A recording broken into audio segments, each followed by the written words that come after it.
Bonjour Mathieu, est-ce que tu peux nous dire ce que tu as retenu de l'ISE cette année?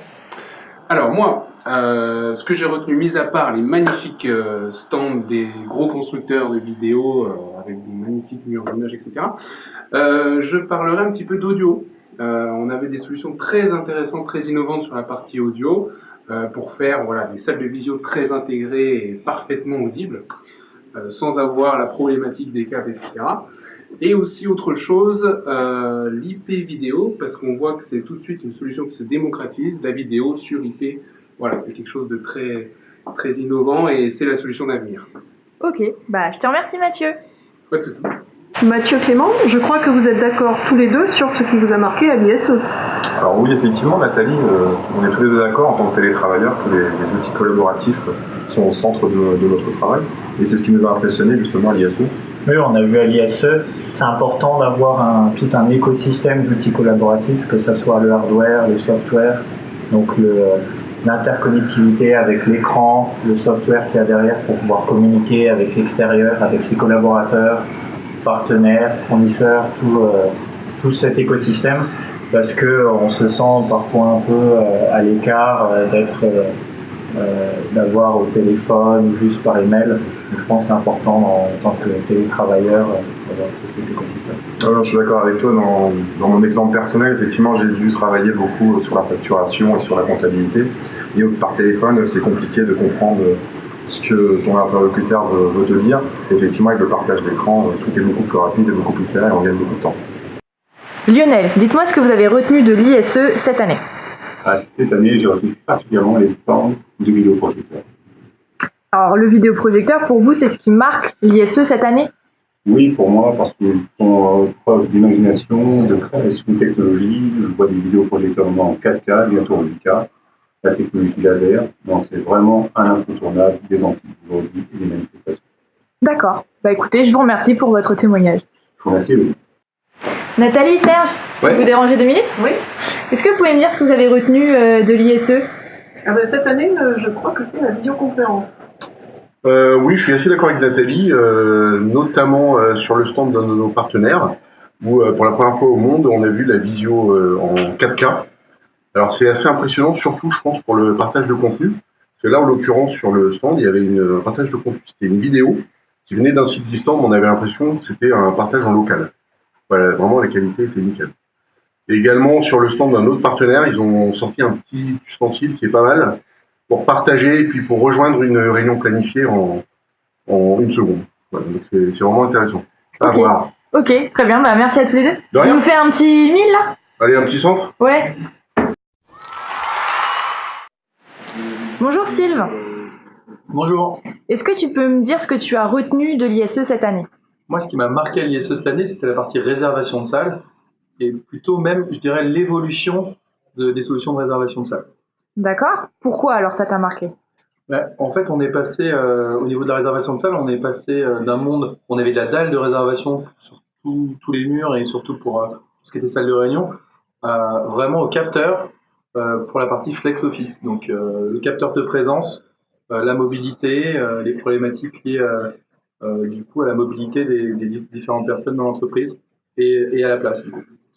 D'accord, très bien. Écoute, merci pour ce retour. Je vous en dirai plus dans une prochaine vidéo. Ça marche, merci. Et Maxime, Ouais, je peux te déranger? ouais. T'en as pensé quoi toi de l'ISE? Moi, cette année, ce qui m'a frappé, c'est vraiment l'attention particulière qui a été portée au mobilier, justement. Voilà, il y a vraiment des designs, des matériaux qui ont été travaillés comparés aux colonnes métalliques des années précédentes. Donc, c'était quand même une bonne évolution. D'accord, et c'est vrai qu'aujourd'hui on voit bien que dans le mobilier est bien prise en compte l'intégration audiovisuelle. Ouais, voilà, la gestion de câbles, l'intégration. C'est plus mobilier d'un côté, techno de l'autre, c'est vraiment quelque chose de global. C'est là qu'on voit que notre métier prend vraiment tout son sens, parce qu'on pense vraiment aux deux aspects quand on crée des salles de réunion collaboratives. Exactement, ouais. Ok.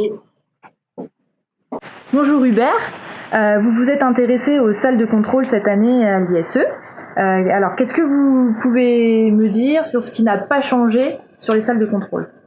Alors, on va commencer par ça. Ce qui n'a pas changé, personnellement, j'ai vu principalement 2 points.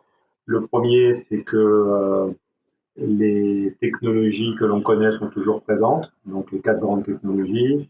tout ce qui tourne autour des serveurs vidéo, tout ce qui tourne autour des solutions IP avec encodeur-décodeur, tout ce qui tourne autour des KVM, voilà, et puis les matrices HDMI qui est également très présente au salon.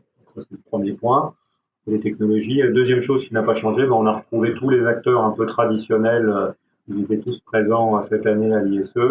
Barco, Uwall, Mitsubishi, Layard. Voilà, Layard, la petite nouveauté, c'est que, comme beaucoup de gens le savent, ils ont absorbé Ivis, le fabricant allemand, l'année dernière. Donc voilà, c'était un seul stand de Layard.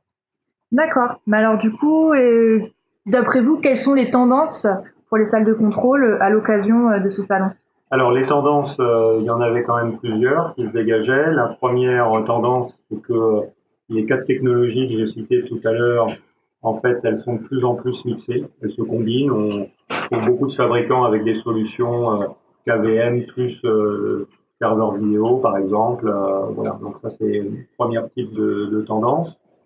Deuxième type de tendance, il y a vraiment une grosse explosion de tout ce qui est KVM, des KVM de plus en plus puissants. On voit vraiment venir des salles demain, des salles, peut-être pas des salles très grandes, mais en tout cas des salles de contrôle petites et moyennes, qui seront probablement uniquement pilotées par KVM. Voilà, ça c'est un deuxième type de tendance. Troisième type de tendance, c'est tout ce qui tourne autour des consoles opérateurs. Il faut toujours plus design, toujours plus ergonomique. Pratiquement sur tous les stands maintenant, on voit des sièges 24/7. Et ça contraste avec les éditions précédentes. Voilà. Pour terminer sur les tendances, 2 autres choses. L'arrivée en force des fabricants chinois. Donc cette année, on a pu remarquer que la Chine était très présente.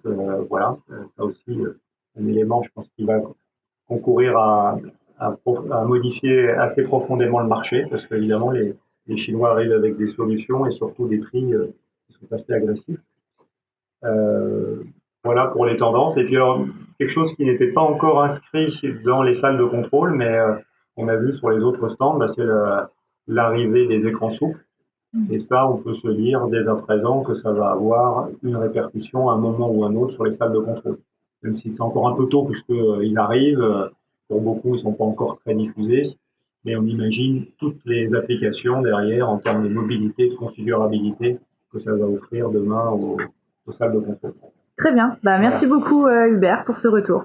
Merci.